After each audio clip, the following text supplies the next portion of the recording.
Hercule Poirot. I got it. Hercule Poirot is back.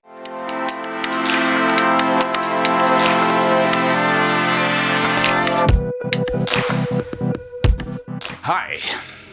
Death on the Nile. Let's go. This is going to be a spoiler-free review of the movie as usual, especially considering that this is a murder mystery. So if I actually give any spoilers, then well, I'm going to be ruining the movie for you. I don't want to do that. So there you go, spoiler-free.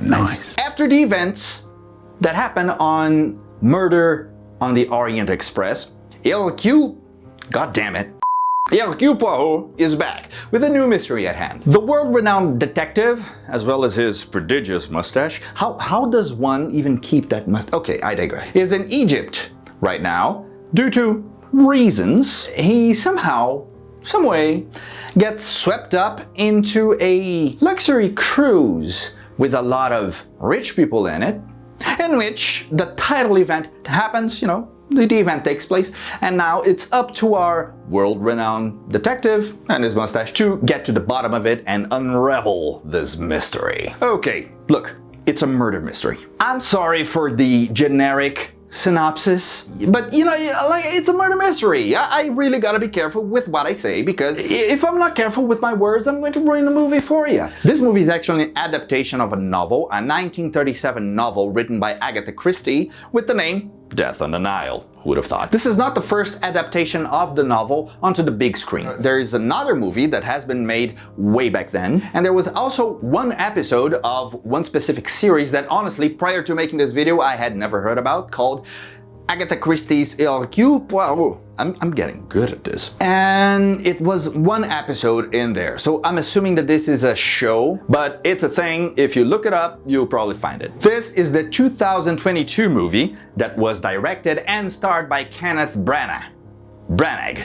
Maybe I have a thing with names. And he is joined by names such as Gal Gadot, Russell Brand, and a lot of beautiful people.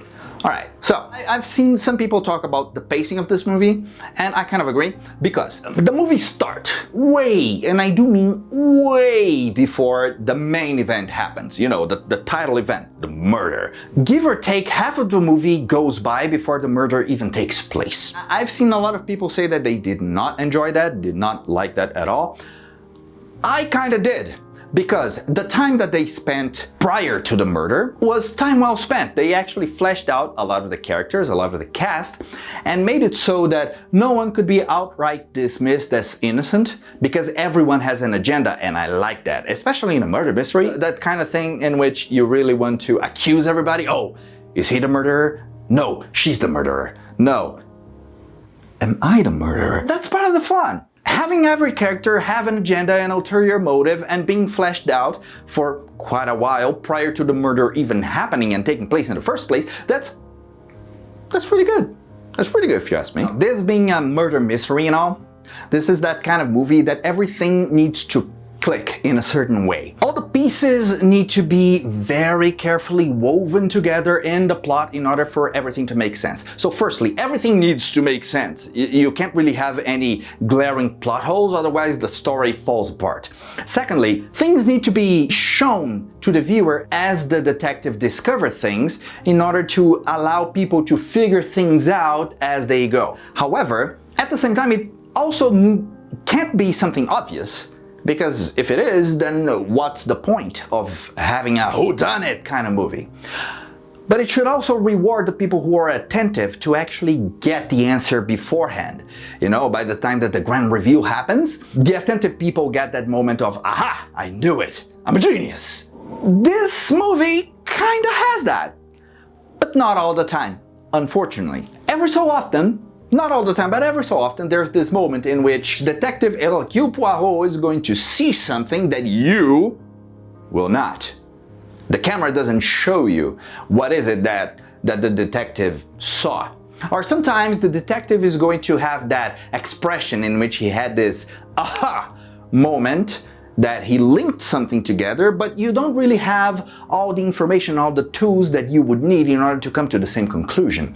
And I think that, that makes some of the things a little forced. However, on some of the events that happen on a movie, they are outright forced.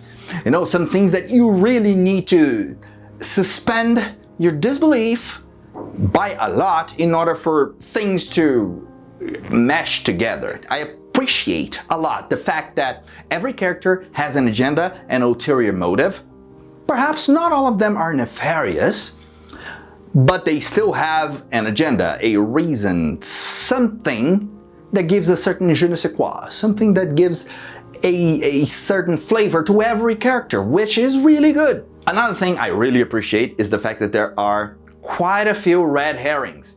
You know, some things that are shown to you in order to lead you off in a direction that is not the one that will lead you to the correct assumption of who the perpetrator or perpetrators are. Could be one person, could be everybody. Murder on the Orient Express. Or maybe could be no one. Yeah, anyhow, there are a lot of red herrings, false alarms. And I do appreciate that. You really only figure out that it's a red herring way after it stops being relevant. Or it becomes relevant. However, there is a major, in my opinion, a major flaw in the story. Oh boy, here we go. It's confession time. Yeah. You see, during the entire movie, the entire runtime of the movie, every character that is presented to you act a certain way, in a certain fashion. There are some characters that are quite arrogant. There are some characters that are meek, that are soft-spoken. There are a couple of characters that are perhaps righteous, and they act in that manner throughout most of the movie. However, come confession time, everything goes out the window. Everyone that was very defiant, had a lot of bravado, just loses it. It just...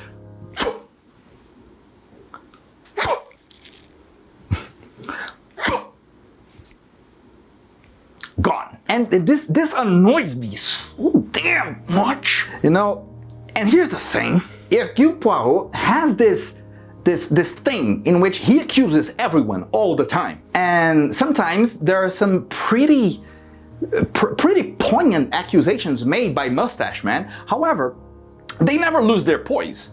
You know, arrogant person is going to be arrogant all the time, even when there are some pretty serious accusations being thrown their way. But then, during confession time, the person just loses their spine.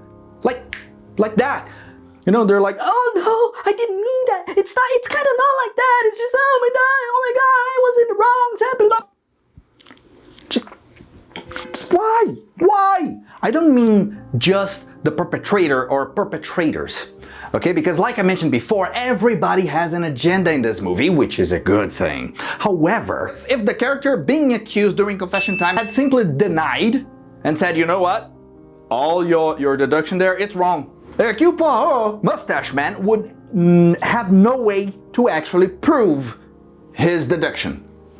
None. However, confession time. It's confession time, so nobody has a spine during confession time because, you know, it's an Agatha Christie novel adaptation. And in an Agatha Christie novel adaptation, you know that the grand reveal time, the confession time, is that time in which every character is going to be rounded up in a room in which Hercule Poirot is going to come and expose his so profound intellect for everybody to see just how intelligent he is.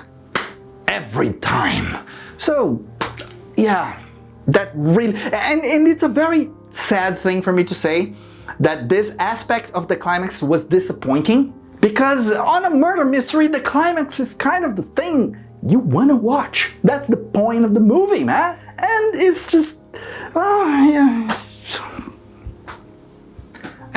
The reveal itself of the culprits is not the worst I have ever seen. It's not great.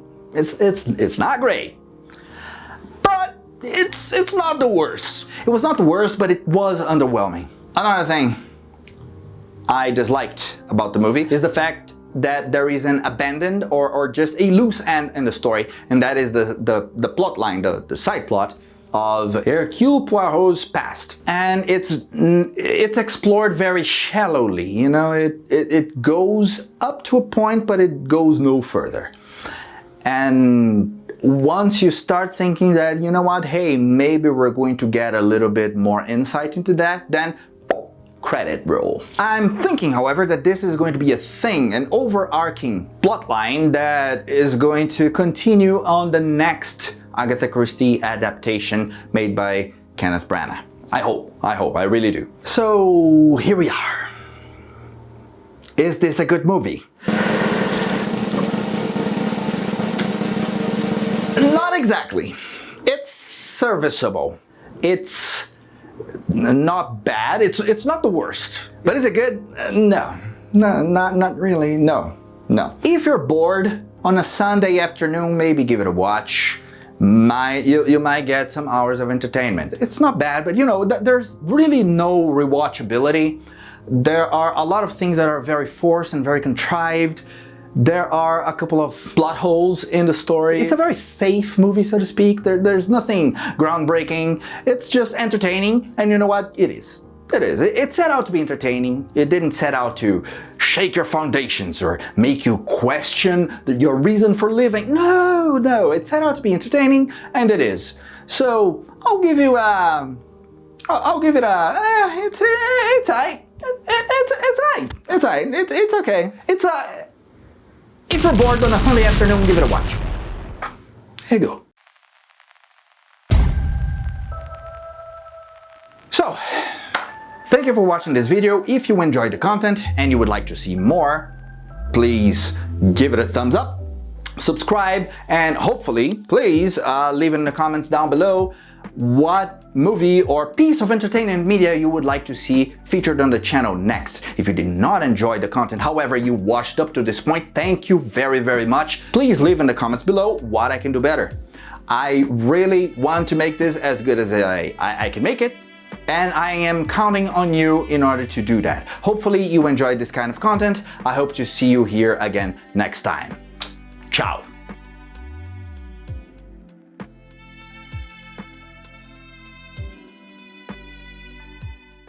Hercule. Hercule. Poirot. Hercule Poirot. Okay.